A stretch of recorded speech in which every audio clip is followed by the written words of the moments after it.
Hi, my name is Billy. My wife and I operate the Bend, Oregon Grocery Outlet. So previous to Grocery Outlet, I managed Safeways and Fresh and Easy's for about 8 years. I had a buddy contact me from Grocery Outlet who I trained at Fresh and Easy, and he said, you know what, you're a little bit younger than I am, you have a few more years in the business than I do, and I think that you'd be really good at this. I think you should take a look at this. You know, first I was, what's all this Kool-Aid everybody's drinking, and is this really that good? It's too good to be true? And most of the time you think if it's too good to be true, it can't be true. There's got to be something that's going to give. So as we got into it, we found out that the investment was definitely something that we could do, we weren't able to come up with everything at first, but Grocery Outlet was able to help us with our initial investment with a loan, and then from there we were able to pay it back relatively fast.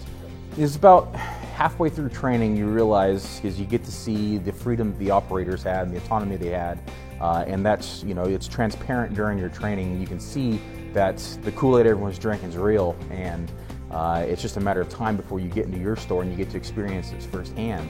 Literally from week one, from opening up, it was exactly how it had been presented, if not better. You had the full autonomy. You had freedom, you had the luxury of doing it your way from day one, and if you had to make a change, you had the complete say and right to do so. We've talked with lots of aspiring operators, and I always tell them the same thing. This is the real deal. I mean, it is. If it was something that I could have known from day one, I would have never gone through all the hoops through corporate, trying to climb the corporate ladder and doing what I was trying to do to better my career. I would have jumped the minute I heard about it. And is everybody's situation the same? No. But at the same time, everyone does have the freedom to do what they want to do, and the autonomy to be able to make the decisions that they find right for their customers or their family.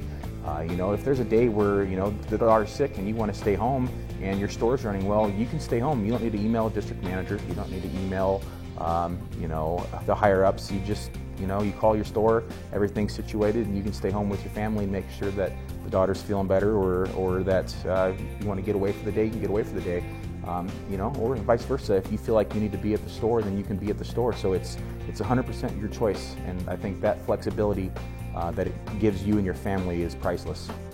Yeah, the best story that we ever heard, and there was a customer who came up and was just so thankful that we had opened up in Yreka, our first store. She was almost in tears because she had been going to Ray's, as they called it, Rip-Off Ray's, and she was getting gouged by pricing, and all of their extra funds went towards food.